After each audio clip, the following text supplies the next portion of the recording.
Fishing hooky power. Day in my life. Subscribe. Hit that like button. Peace.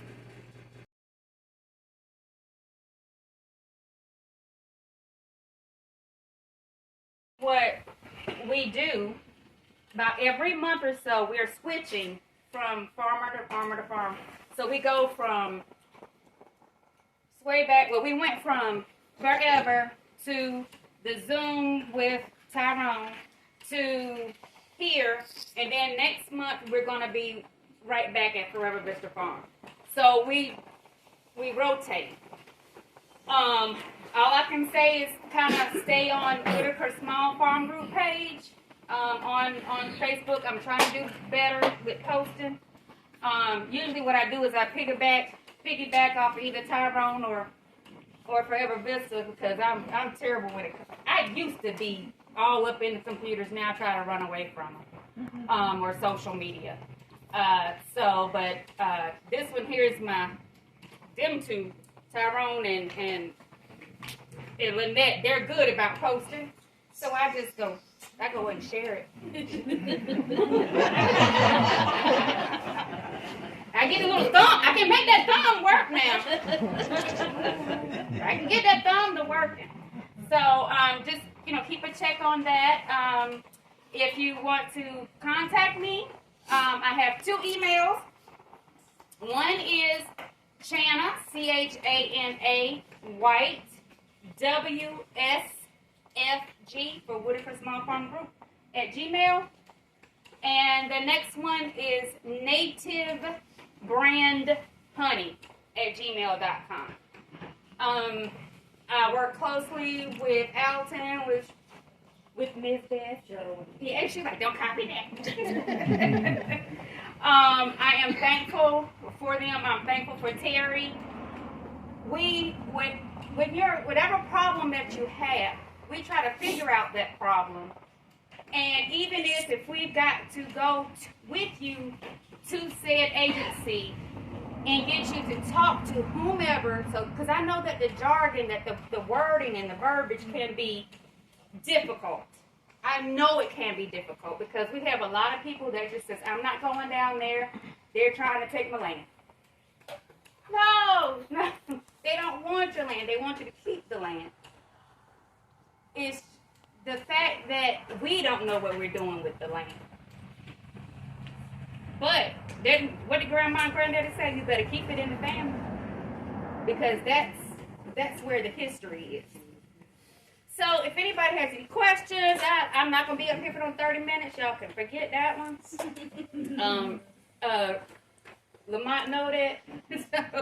But again, y'all can hit me up anytime at Native Brand Honey at Gmail or at Channel White WSFG at gmail.com. And if y'all have any questions, y'all can ask me now or you can just hit me up later. I got a comment. Uh-huh. So those of you who work in Terry's counties, Nash and Granville, Warren, Halifax, all those, there's only one Terry. Mm-hmm.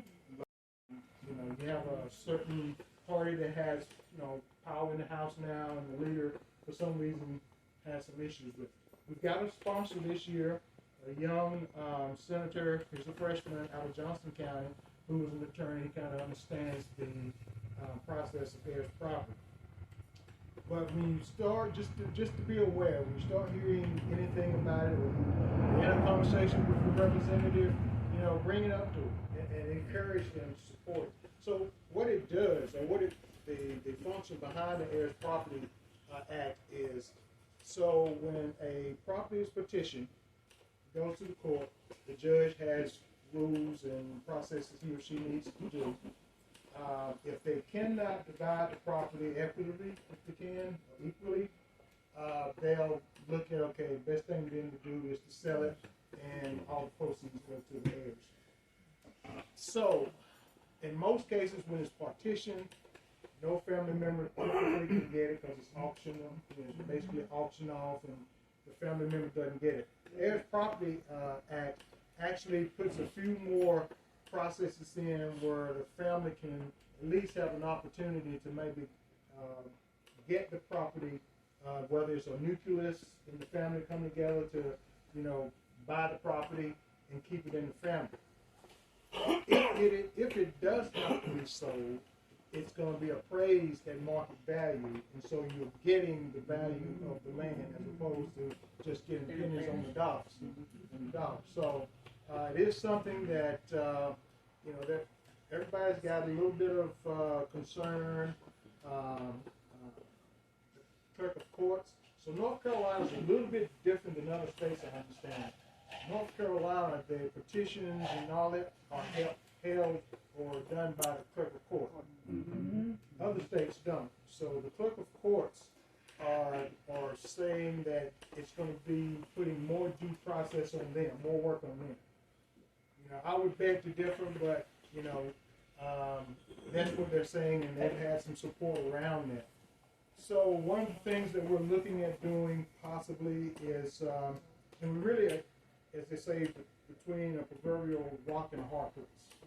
If this is the short session that they're in now, and they're going to have a lot of other priorities, and the bill probably won't make it to the floor at all. So either that, or we wait till next year. So now you lost all the momentum that you had thus far, and you're waiting, and this is an election year, and things are going to be changed. So that's not really a good option either. The other option they're looking at is, let's go ahead and make it a study bill. Then maybe something out of the study will come, actually show the clerk of court that no, it actually doesn't put more work on you. And then that maybe give it a little bit more opportunity to move through. But anyway, just wanted to bring it to just to be aware of it. Just be aware of it. It's something that is needed. As I showed the map, their property runs from the coast to the mountains. So it helps. It's not, we don't look at it as, or we didn't pose it as a racial issue. It's an economic issue. It's an economic issue for everybody. We did have some competition a year or so ago. Someone wanted to keep the auction component of the bill, but that's not really a function in the bill. Again, people have their own agendas, why they want or won't vote for something. So I just say this just to be aware, to be informed, as those of you who may have air properties understand the process, and as this moves through, and if you hear about it or you have a conversation with anyone, specifically within the policy realm, just to let them know that, hey, is anything be done, or how do you feel about it? Are you supporting it? And encourage your legislatures and people to support it. Thank you. Yes, Mr. Tyrone Williams. So Alton works with somebody, so he can't say what he really can. Okay? Call your senator. Ask them what specifically is their position on the Uniform Air Petition and where they stood on their vote. It's very critical. Just to give you an idea, has anybody seen Silver Dollar Road? Yeah. Mm-hmm. Okay, so that's a real prime example. Silver Dollar Road on Prime. Silver Dollar Road is on Amazon Prime. It's out of Carter County.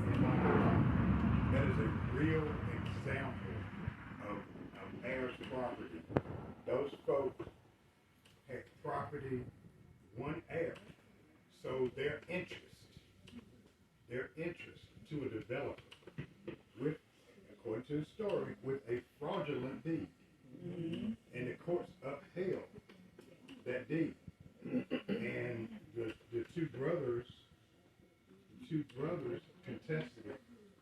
They were never ever convicted of anything, but served 8 years in jail because they refused to leave their property. That's the damage of that property. Again, the part that people really don't talk about is, because I was in a session not too long ago, and somebody said, well, that doesn't happen. Yes, it does happen. All it takes is one person. If you got 50 heirs, all it takes is one person to sell their interest to an outside party, and that can jeopardize the entire property that's owned by the call up your legislator, ask them where they stand. And where? All right, we're going to turn it over to the Russells. All right. Phew.